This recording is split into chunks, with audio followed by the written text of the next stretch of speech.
मी बोरकर गुरुजी, विश्व ज्योतिषाचार्य, ब्रह्मांड ज्योतिष कार्यालय, मुक्काम पोस्ट रावेर, जिल्हा जळगाव, महाराष्ट्र। रावेरचा पिनकोड नंबर आहे 425508। माझा मोबाईल नंबर आणि व्हॉट्सअप नंबर एकच आहे, 9850015558। ब्रह्मांड ज्योतिष कार्यालयाची शाखा कुठेही नाही। ब्रह्मांड ज्योतिष कार्यालय बुधवारी बंद असते, सुट्टी असते, अवकाश असतो। व्हॉट्सअपद्वारे मार्गदर्शन सुरू झालेलं आहे। ज्यांना व्हॉट्सअपद्वारे मार्गदर्शन घेण्याची इच्छा असेल ते घेऊ शकतात। नंबर आहे व्हॉट्सअपचा 9850015558। मला प्रत्यक्ष भेटायचं असेल तर अगोदर मोबाईल करून यावं आणि नंतर भेट घ्यावी। बोलणं झाल्यावरच यावं। दौरे अधिक असतात।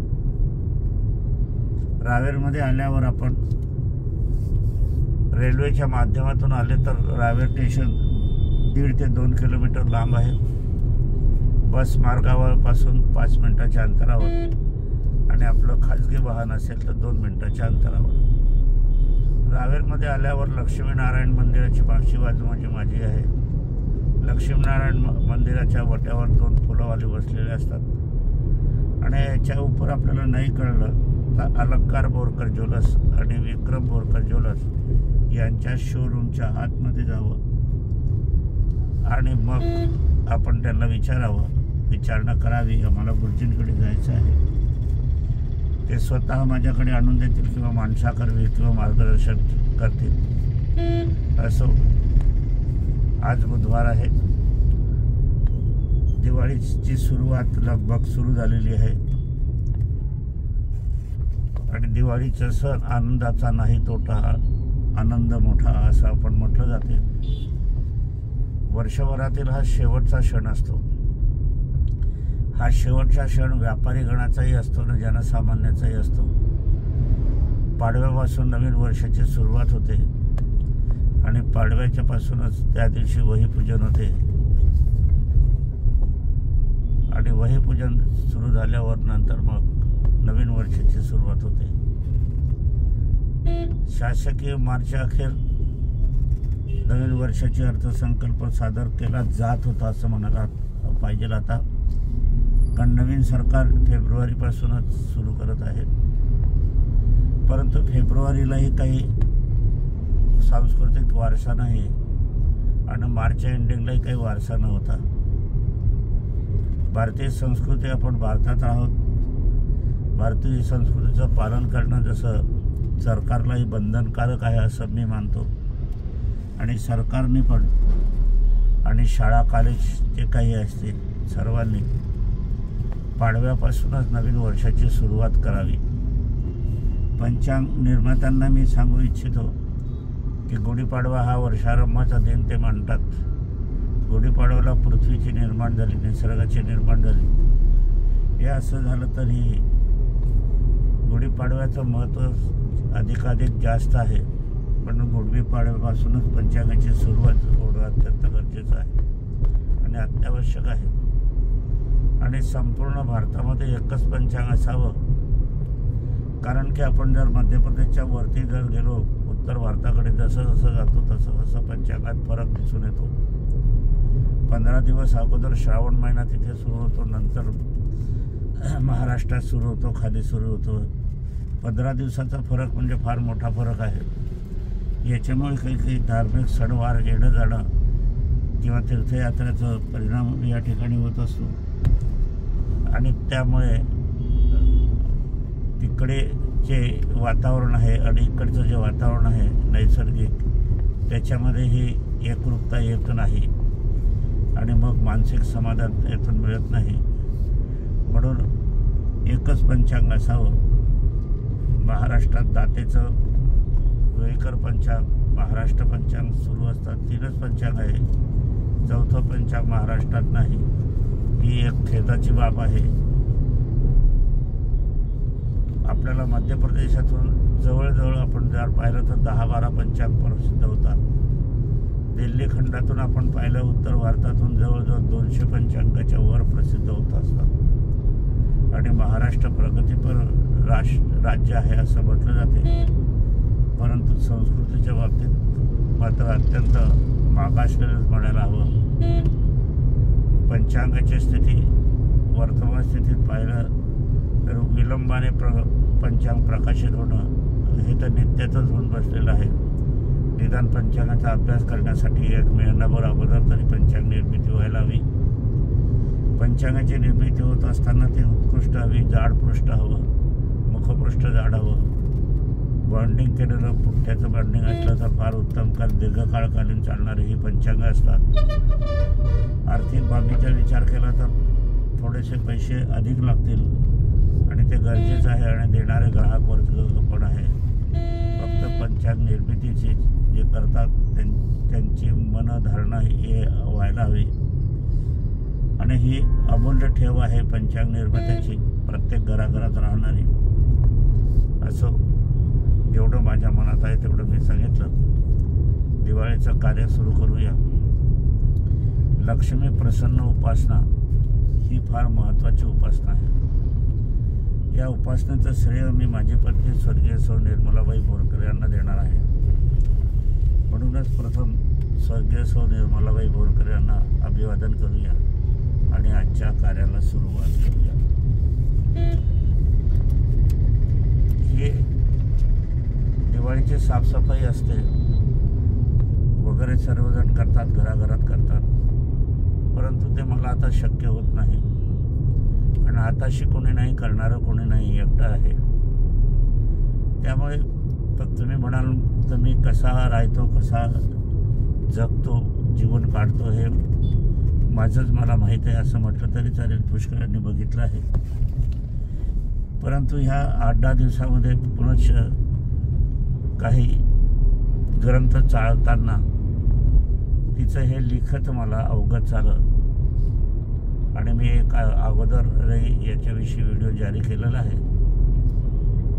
पुनश्च मागणी आलेली आहे की पुनश्च आम्हाला व्हिडिओ तो प्रसारित करावा. नवीन काही असेल त्याच्यात सांगावं, बदल करायचा असेल तर त्या दृष्टिकोनातून हा व्हिडिओ आपण प्रसारित करत आहोत, मार्गदर्शन करीत आहोत. लक्ष्मी प्रसन्न उपासना फार महत्त्वाची आहे.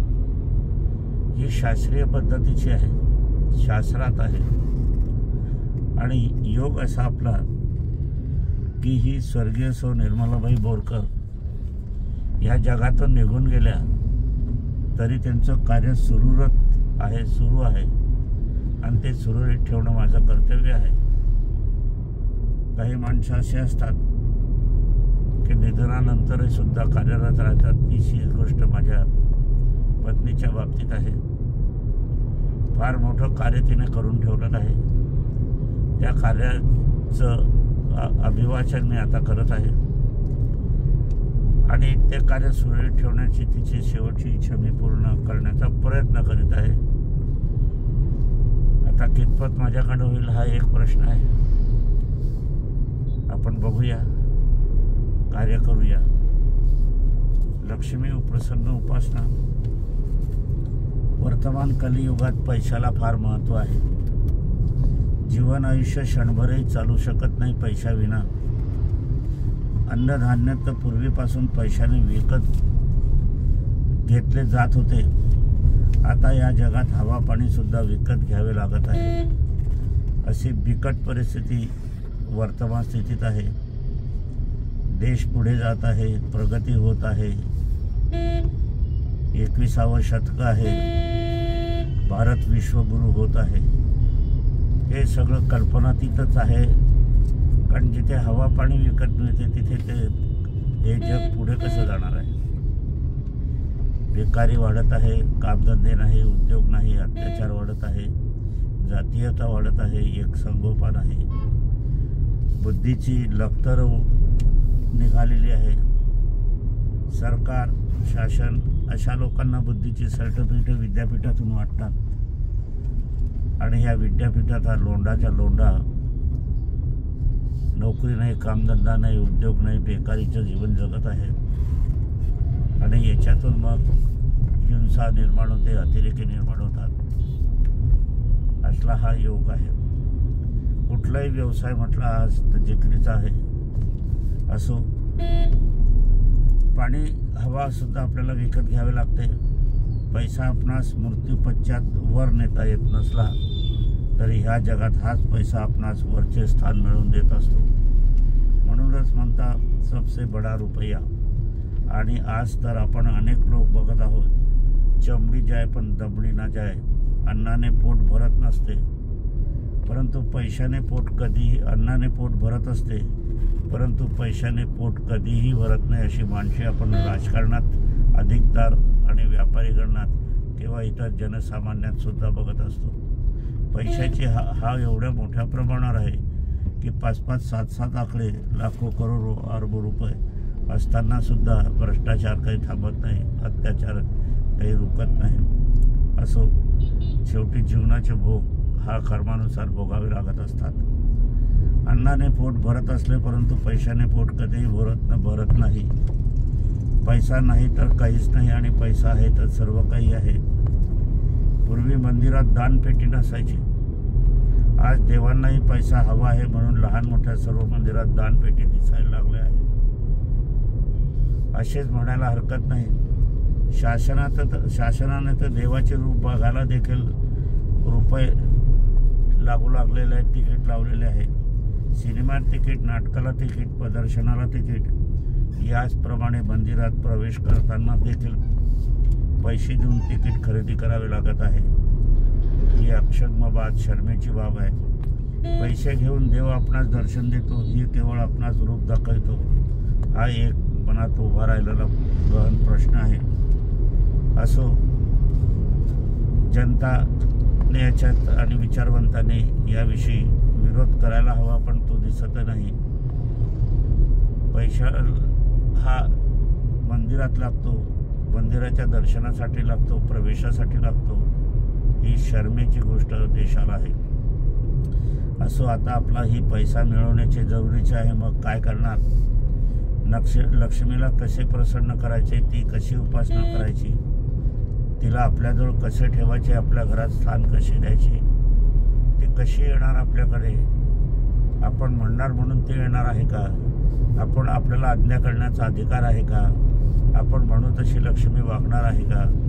काही पुष्कळसे जण म्हणतात की लक्ष्मी बसलेली असे हवी, उभी नको. आता या ठिकाणी माझ्याकडे एक प्रसंग आहे रावेरच्या व्यापाराचा. त्यांनी दिवाळीच्या दिवसामध्ये माझ्याकडनं उभी लक्ष्मी नेली, उपासना आराधना केली, धनत्रयोदशी झाली, लक्ष्मी पूजन झालं आणि कोणी पुजाऱ्यांनी सांगितलं तर ही लक्ष्मी उभी आहे, ही निघून जाईल, ही नको. माझ्याकडे ती परत द्यायला आले. त्यांना मी सांगितलं तुम्ही बसलेली लक्ष्मी माझ्याकडनं विनामूल्य घेऊन जा लागल्यास, तुम्हाला हवी असेल पण हे परत करू नका. परंतु ते कुटुंब नाही म्हणत होते, आम्हाला ह्याच्यातूनच पैशातूनच हवी. नाही इलाज असतो तिला मी बसलेली लक्ष्मी दिली आणि उभी लक्ष्मी माझ्या देवघरामध्ये स्थापन केली. ज्या क्षणापासून मी ती लक्ष्मी माझ्या घरात स्थापन केली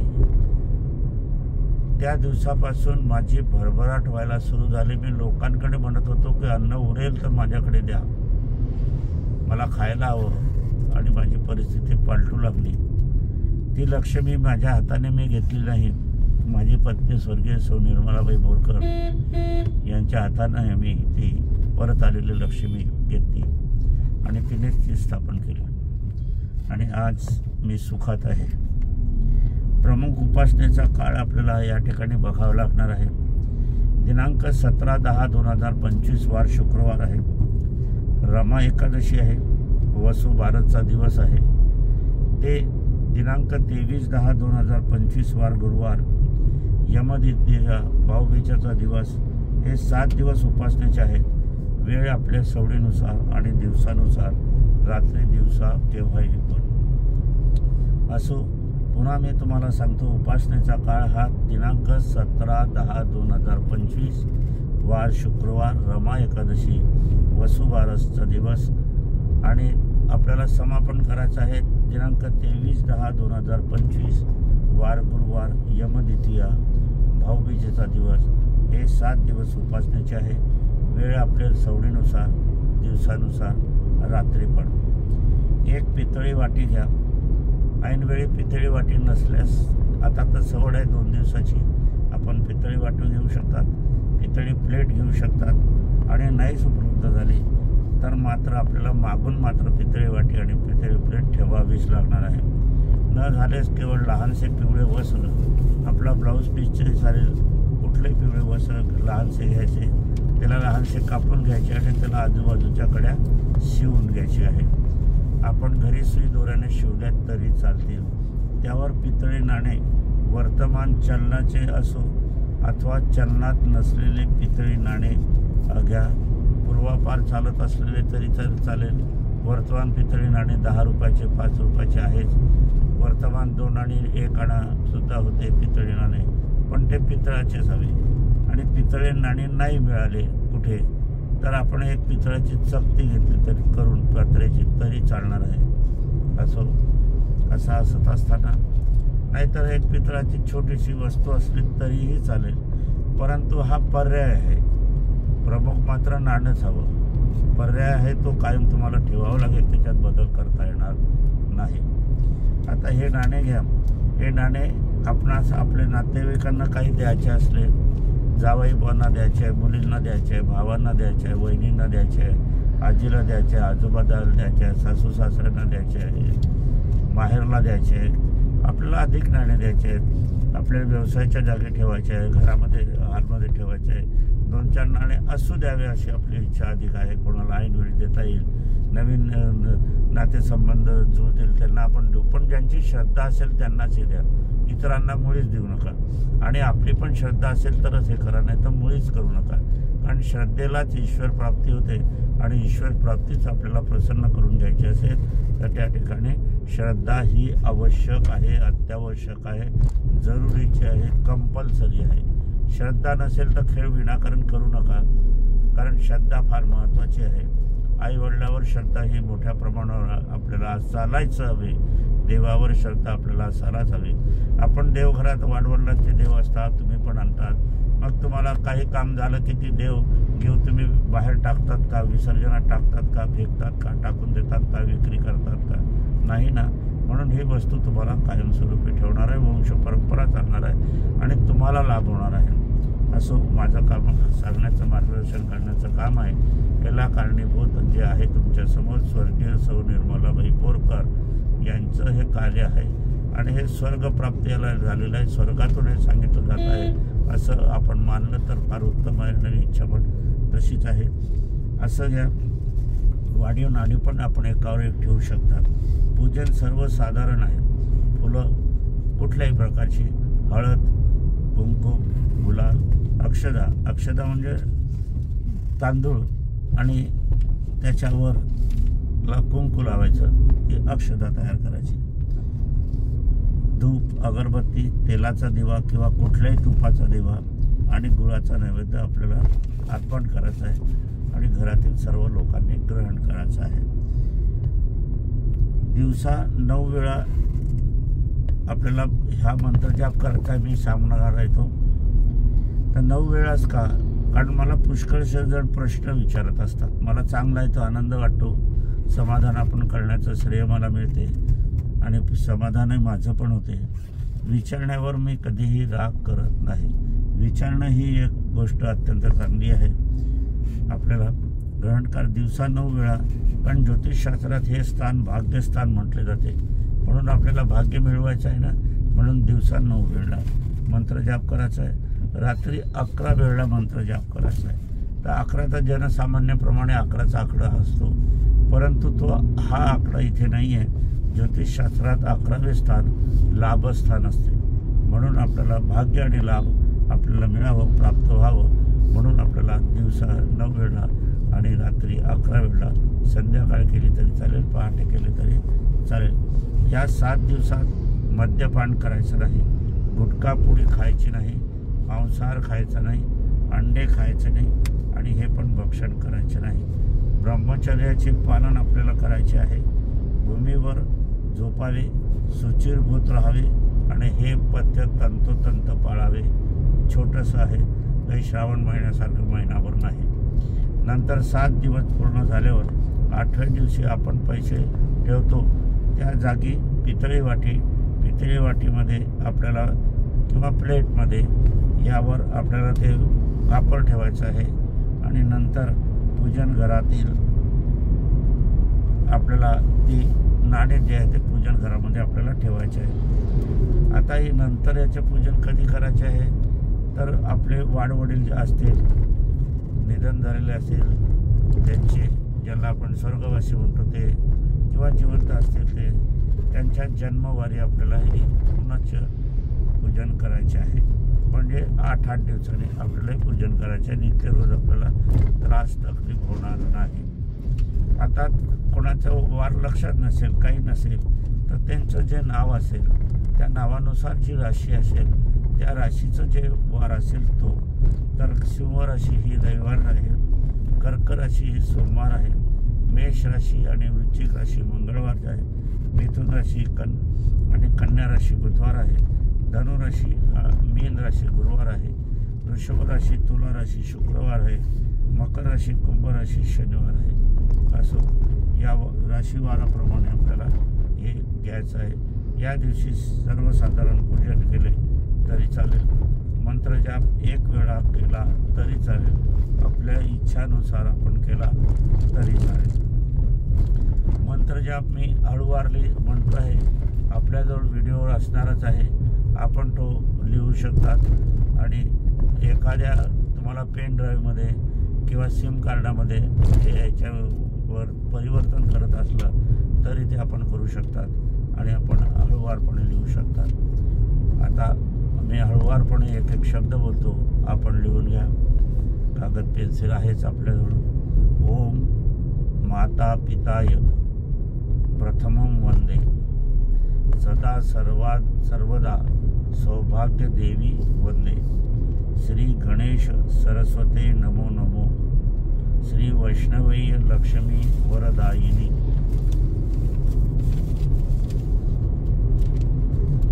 अगदी हळूहळू सुरुवातच्या अक्षरात नंतर आपल्याला लिहिता येईल. त्रिभुवने धनदायक कुबेर शोराय सदा सर्वदा समस्थानी नाणी बरसे.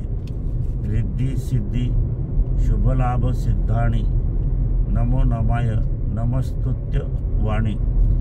सुख शांती समृद्धी इच्छा मन सफले तन मन चित्ते नमो नमाणी. असा हा मंत्रजाप आपल्याला आहे. आपण मी पुन्हा अगदी हळूवारपणे तुम्हाला सांगतो आणि नंतर मग आपण म्हणूया. आपल्याला हा पितळी वाटीमध्येच करायचा आहे. नाणी तुम्हाला जास्त ठेवता येतील. पूजन सर्व प्रकारे आपण करू शकतात. ओम माता पिताय प्रथम वंदे सदा सर्वदा सौभाग्य देवी वंदे. ओम माता पिताय प्रथमं वंदे सदा सर्वदा सौभाग्य देवी वंदे. श्री गणेश सरस्वते नमो नमो. श्री वैष्णव लक्ष्मी वरदायिनी.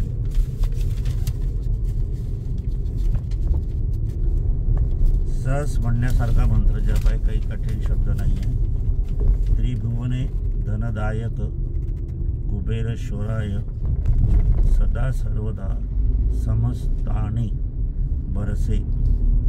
रिद्धी सिद्धी शुभलाभ सिद्धाणी नमो नमाय नमस्तुत्ताणी.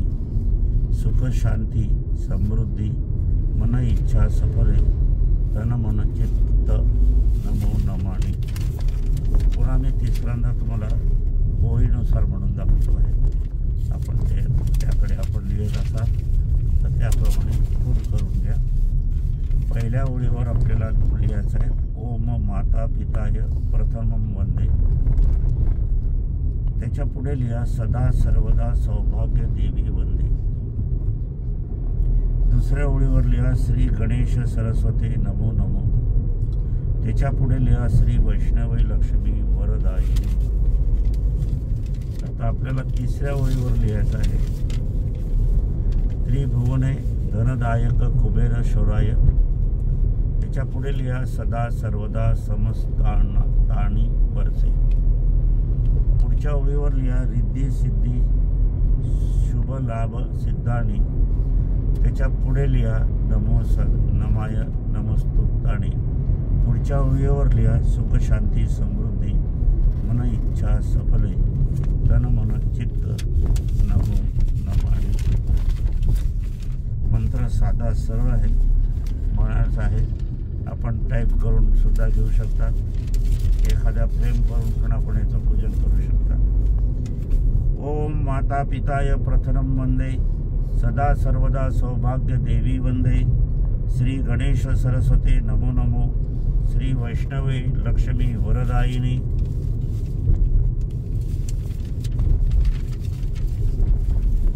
त्रिभुवने धनदायक कुबेरेश्वराय सदा सर्वदा समस्तानी वर्षे रिद्धी सिद्धी शुभलाभ सिद्धानी नमो नमाय नमस्तुतवाणी. सुख शांती समृद्धी मन इच्छा सफले तन मन चित्त नमो नमामि. असो आपणा सर्वांना दिवाळीच्या शुभेच्छा.